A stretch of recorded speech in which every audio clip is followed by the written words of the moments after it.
On our 5th wedding anniversary, my wife looked me dead in the eyes over half-melted creme brulee and told me she was in love with our surrogate, the woman carrying our first child. I laughed at first, thinking it was a bad joke, but she didn't even blink.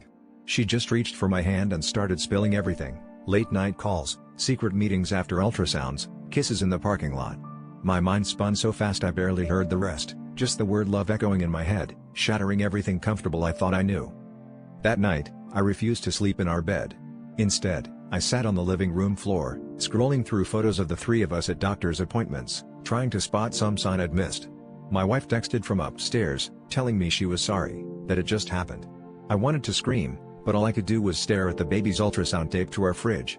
Every image now felt like a taunt. The next day, the surrogate showed up at our door, her hair still wet from the rain.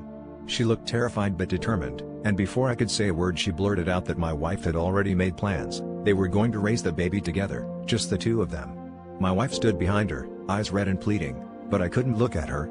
I asked what they expected me to do. No one answered.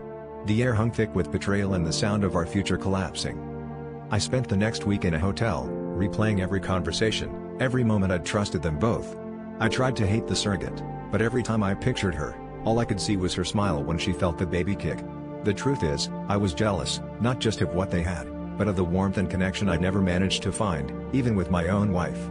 In the end, I realized I wasn't just losing a partner, I was losing the fantasy that love's supposed to be safe and predictable.